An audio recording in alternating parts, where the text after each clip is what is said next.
સુરત શહેર cyber crime સેલે આંતરરાષ્ટ્રીય ગેંગને bank account પૂરા પાડતી ટોળકીનો પર્દાફાશ કર્યો.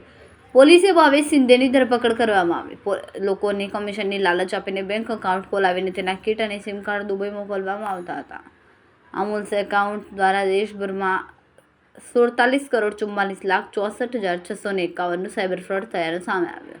આ એકાઉન્ટનો ઉપયોગ કરીને દેશના વિવિધ રાજ્યોમાં કુલ 56 ફરિયાદો નોંધાઈ છે. પોલીસે 18.50 લાખ રોકડા, 40 સિમ કાર્ડ, 16 ડેબિટ કાર્ડ અને મશીન સહિત કુલ 18.87 લાખનો મુદ્દામાલ જપ્ત કર્યો. તપાસ દરમિયાન કુલ 35 બેંક એકાઉન્ટો મળી આવ્યા, જેમાં સૌથી વધુ 26 એકાઉન્ટ ઓફ મહારાષ્ટ્ર છે. આરોપીના 3 દિવસના રિમાન્ડ મેળવીને ભારતીય ન્યાય સંહિતા અને આઈટી એક્ટ હેઠળ ગુનો નોંધવામાં આવ્યો. સુરત શહેર સાયબર સેલ દ્વારા નાયબ મુખ્યમંત્રી સાહેબની સૂચનાથી ઓપરેશન મ્યુલ હન્ટની કામગીરી સતત ચાલુ રાખવામાં આવ્યું છે. અને એ કામગીરી હેઠળ અમે લોકોને એક બાતમી મળી, જેમાં એક ગેંગની માહિતી મળી કે એ ગેંગ સુરતમાં અલગ અલગ મહારાષ્ટ્રમાં અલગ અલગ બેંકોથી ખાતાઓ મેળવી અને અહીંયા પૈસા ઉપાડવાનું કામ કરે છે.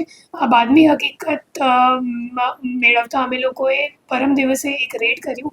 એ રેડમાં ભાવેશ શિંદે કરીને એક મહારાષ્ટ્રનું નેટિવ છે, એમની ધરપકડ કરવામાં આવી છે.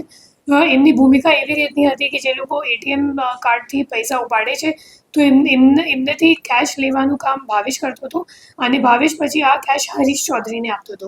તો આપણી ટીમ પછી હરીશ ચૌધરીને ઘરે પણ ગઈ અને હરીશ ત્યાં મળ્યો નથી, પણ એમના રૂમમાં અમે લોકોને 18.5 લાખ જેટલું રોકડ રૂપિયા મળ્યું છે. એના સિવાય 9 ફોન અને કેશ કાઉન્ટિંગ મશીન, એના સિવાય 40 સિમ કાર્ડ અને કુછ 35 જેટલા અકાઉન્ટની માહિતી પણ મળી.